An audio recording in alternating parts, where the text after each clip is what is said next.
गालियां सुनकर, दूसरों के ताने सुनकर उन्हें लेंगे और फिर सब्र करेंगे, माफ करेंगे, तो ये माफी का जो पैमाना हमारे अंदर बढ़ेगा, ये सब्र का जो पैमाना हमारे अंदर बढ़ेगा, जब ये बाहर निकलेगा तो ये छलकेगा, इससे इज्जत बढ़ेगी, पहाड़ से भी ज्यादा मजबूत बनेगा। ये माफ का पैमाना ऐसा होता है कि तो दुश्मन को भी दोस्त बना लेता है, गैरों को करीब कर लेता है।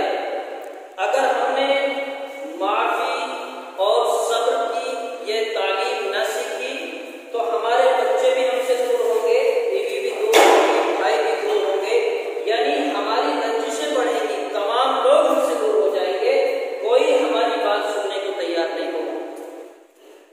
जब तक हमारे अंदर माफी का जज्बा पैदा न होगा। अगर हमने माफ करना सीखा तो हमारी घर की जिंदगी भी खुशगवार, हमारे बच्चे हमसे दोस्तों की तरह पेश आएंगे, हमारे मोहल्ले वाले, हमारे घर वाले, हमारे पड़ोस वाले तमाम मोहब्बत करेंगे, करीब होंगे, प्यार से पेश आएंगे। अगरचे कितनी ही हमारी दुश्मनी, कितनी ही हमारी रंजिशें हों, अगर हमने माफी का ये बात, माफी का ये सबक हमने सीख लिया तो हमारी जिंदगी खुशगवार हो जाएगी। सिकंदर बादशाह, उसने दुनिया का अक्सर हिस्सा पता कर लिया। इतने साल की उम्र में, 17 साल की उम्र में तो हुक्मरान बन गए बादशाह, और 33 साल की उम्र में दुनिया से भी चले गए। 33 साल की उम्र में औरत तो दूर की बात है, आदमी को अपनी घरेलू जिंदगी की भी सही समझ नहीं होती, लेकिन सिकंदर बादशाह ने 33 साल में दुनिया के अक्सर हिस्से पर हुकूमत कर ली।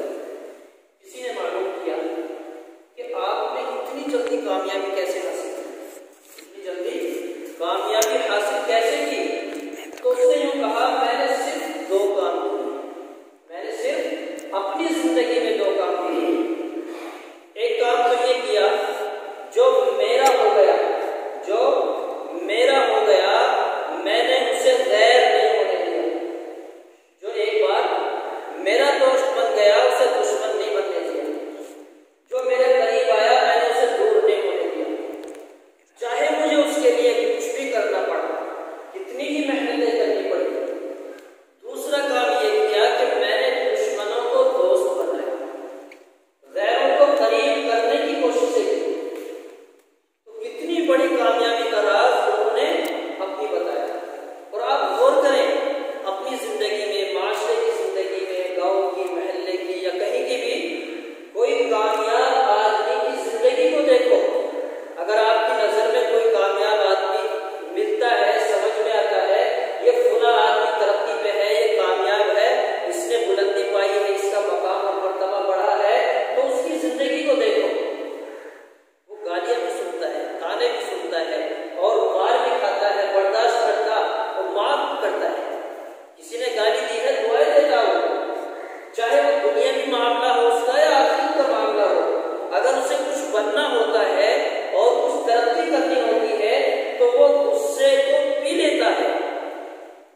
वो फिर ये ख्याल नहीं करता ये गाली देने वाला, सामने वाला छोटा है, मैं बदला लूंगा। बदला मकसद नहीं है उसका, बदला बुलंदी है। उसका मकसद बदला ये है कि मुझे मंजिल पे पहुंचना है, मुझे कुछ बनना है।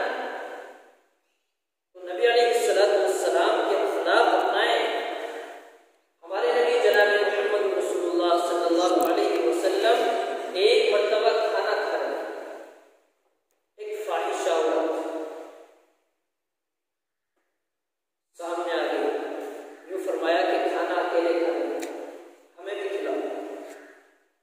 गुनहगार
सारी कायनात के सरदार हैं, लेकिन इसके बावजूद कौन से अखलाक में दिए हैं।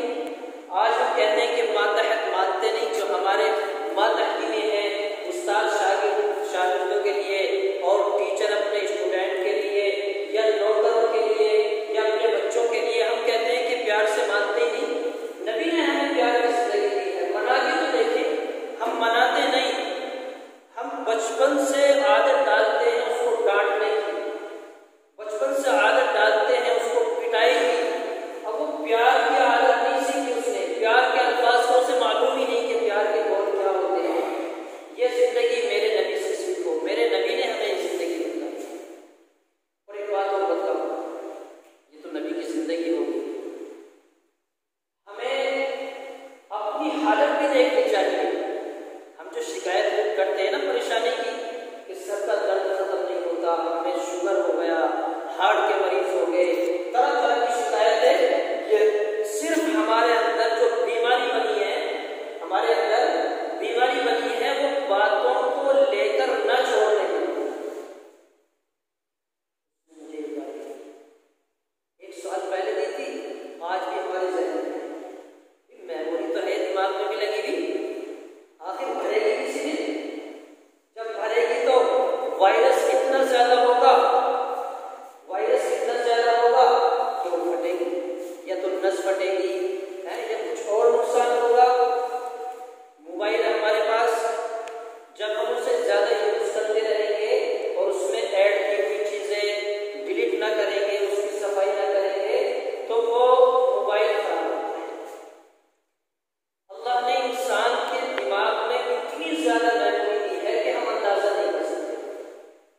जिंदगी भर हम भरते रहे, इस्तेमाल होती रहेगी, लेकिन एक हद होती है। अच्छी चीजें नुकसान नहीं देती, बुरी चीजें नुकसान देती। किसी ने गाली दी, एक साल तक उसे सोच रहे हैं इसकी गाली का बदला कैसे दें, इसने मुझे वहां हाथ उठाया था, इसका बदला कैसे देना, इसने मेरे अब्बू को यूं कहा, माँ को यूं कहा, इसने ऐसे कहा, ये कहा, यानी कई सालों तक की बात हम लिए थे दिमाग में, भरा हुआ हमारा दिमाग, सर का दर्द खत्म ही नहीं होता। रात को सोते तो गोली लेके सोना पड़ता, सोने की गोली, नींद की गोली, दवाई खा रहे, सर का दर्द खत्म नहीं हो रहा, लेकिन बीमारी की जड़ क्या है उसको ख्याल नहीं कर रहे कि हमने सारी बातें दिमाग में जमा की है, इन्हें छोड़ा नहीं है। अल्लाह फरमाता है फ़अफ़ू अन्हुम, माफ कर दो, वस्फ़ह इन्नल्लाह युहिब्बुल मुहसिनीन, अल्लाह भी तुम्हें माफ कर देगा, तुम्हें बीमारियों से भी छुटकारा देगा, तुम्हारी टेंशन है, तुम्हारी दिक्कतें खत्म कर देगा। ये बातें जो आपने ली हैं इन्हें छोड़ दो, अच्छी बातों को अपनाओ। हमने ये तो नहीं अपनाया कि फलां ने मुझे सलाम किया था, मैं भी सलाम की कोशिश करूं, फलां ने गाली दी मुझे भी देनी है, इस बात को क्यों सिखाऊंगी। ये परेशानी वाली बातें हैं, हमें हर एतबार से परेशान करने वाली चीजें हैं, इसलिए हमें इन बातों का ख्याल रखना चाहिए। बिल्कुल अपने आप को खाली कर लो, फ्री कर लो, किसने मुझे क्या कहा छोड़ दो, उसी वक्त छोड़ दिया हमने, इंशाअल्लाह कभी सर नहीं होंगे, बार बार गोली खानी नहीं पड़ेगी। शुगर की डॉक्टर से मालूम करना, शुगर की वजूहात क्या है, आपको डॉक्टर बताएंगे। सब परहेज बाद में, गोली बाद में, पहले आपको ये कहेंगे कि ज्यादा सोचना नहीं, टेंशन नहीं लेना, वक्त पे खाना, दौड़ वर्जिश करनी, तो आपको पहले सोचने और टेंशन लेने से मना करेंगे। तो ये सोच और टेंशन यही तो है, फुला की बातें हमारे जहन में, ये बातें हम छुड़ा दें, इंशाअल्लाह नफा होगा। तो इन बातों का हमें हर हाल में ख्याल रखना चाहिए। नबी की जिंदगी को अपना के देखिए, कभी नबी ने किसी पर हाथ नहीं उठाया, कभी नबी ने किसी को गाली नहीं दी और किसी को बुरा नहीं कहा, किसी पर हाथ नहीं उठाया, किसी को बददुआएं नहीं दी। कभी किसी मौके पर बददुआ दी है तो सिर्फ इसलिए दी है कि दीन का उसमें नुकसान हो। अपनी जात के लिए नबी ने कभी किसी को बुरा नहीं किया। अपने मालिकों के साथ ऐसा मामला करते थे, देखने वाला समझता नहीं